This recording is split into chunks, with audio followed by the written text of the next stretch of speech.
नमस्कार साथियों, biography channel पर फिर से आप लोगों को और एक नए वीडियो में स्वागत है।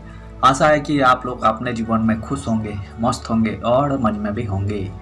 हमने आज फिर बॉलीवुड से जुड़ी हुई और एक नए किस्से से आप लोगों को परिचित करवाने वाले हैं। वैसे बॉलीवुड में अनगिनत किस्से कहानियाँ छुपी हुई होती है जो कि बैकग्राउंड कहानियाँ होती है। हमारी कोशिश हमेशा ही रहती है कि हम उन्हीं कहानियों को आपके सामने लाएं।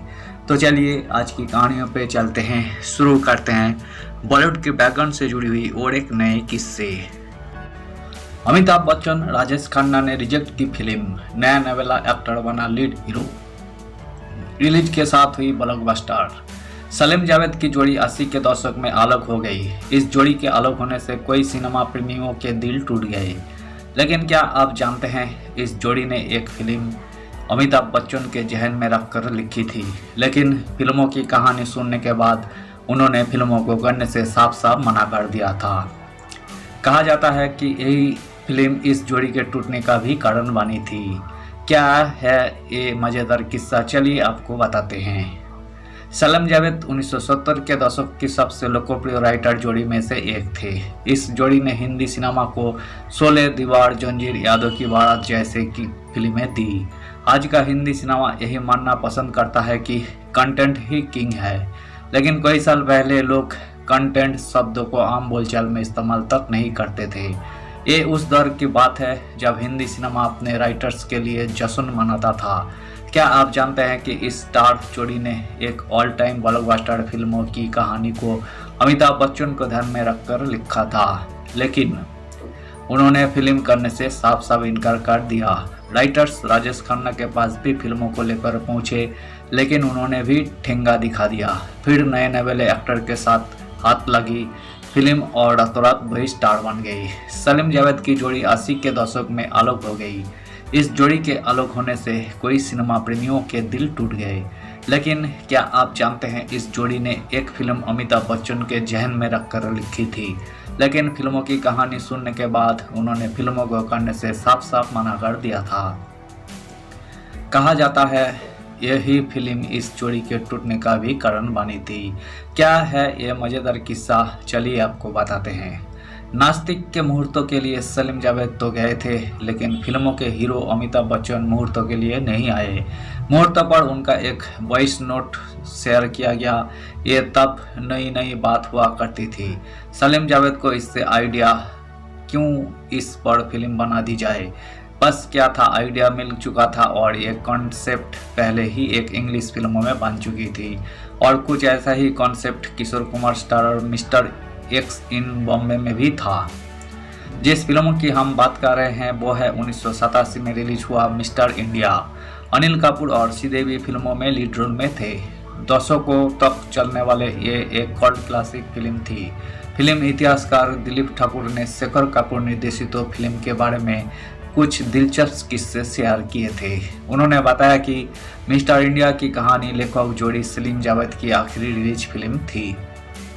इस फिल्मों की कहानी तो काफ़ी पहले लिख लिया गया था, लेकिन फिल्मों पर काम बहुत बाद में हुआ। सलीम जावेद ने इस कॉन्सेप्ट को भव्यता, ग्लैमर और तकनीक दी।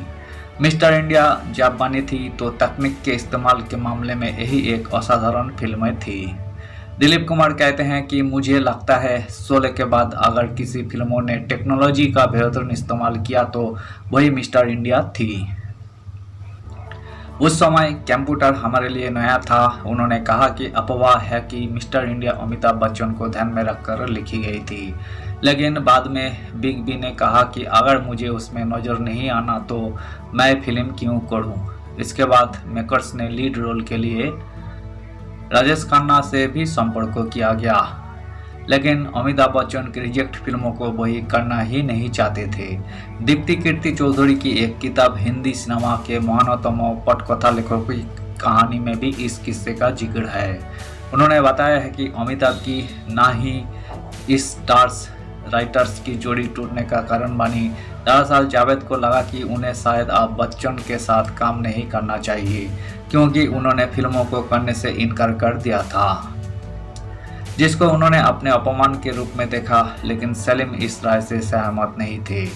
कुछ दिनों बाद जावेद ने अमिताभ की होली पार्टी में भाग लिया, जहां सलीम का मानना है कि जावेद ने बच्चन के साथ काम न करने के विचार के लिए सलीम को दोषी ठहराया। इस गलतफहमी ने उनके रिश्ते में खटास ला दी। आखिरकार नए नए एक्टर बने अनिल कपूर को हीरो के तौर पर ले लिया गया।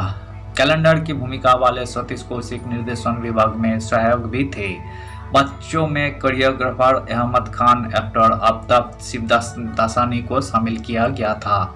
1987 में रिलीज हुई फिल्म मिस्टर इंडिया भारत की पहली सबसे हिट सुपर हीरो फिल्म थी। फिल्म गायब करने वाले बैंड की आलोक अख्तर की कहानी लेकर आई थी। भारत के अलावा फिल्म चाइना में भी सुपरहिट हुई थी। इसे best film, best actor, best actresses, best director का अवार्ड मिला था। फिल्मों ने एक नया ट्रेंड शुरू किया था और फिल्मों को कल्ट क्लासिक का दर्जा दिया गया। सिर्फ 3.8 करोड़ की बजट में तैयार हुई इस फिल्मों ने 37 साल पहले 10 करोड़ का जबरदस्त कमाई की थी। धन्यवाद साथियों, आज के इस वीडियो में हमने मिस्टर इंडिया फिल्म से जुड़ी कुछ किस्से को आपके सामने रखने की कोशिश की है। सो उम्मीद है दोस्तों वीडियो आपको जरूर पसंद आई होगी। वीडियो पसंद आए तो लाइक कर दीजिएगा और चैनल पर अगर आप नए आए हैं तो प्लीज़ एक सब्सक्राइब कर दीजिएगा। और इस वीडियो के बारे में आप अपना ओपिनियन जरूर दे सकते हैं। कमेंट बॉक्स खुला है, आप कमेंट कीजिए। हम आपका कमेंट का रिस्पेक्ट करते हैं और हम आपका कमेंट का रिप्लाई भी करेंगे। हमारी कोशिश हमेशा ही रहती है कि हम बॉलीवुड की बैकग्राउंड से जुड़ी हुई किस्से कहानियों को आपके सामने लाते रहते हैं। सो आपकी एक सपोर्ट से हमें आगे काम करने की प्रेरणा और हौसला मिलती रहेगी। मिलते हैं नेक्स्ट वीडियो पे। धन्यवाद।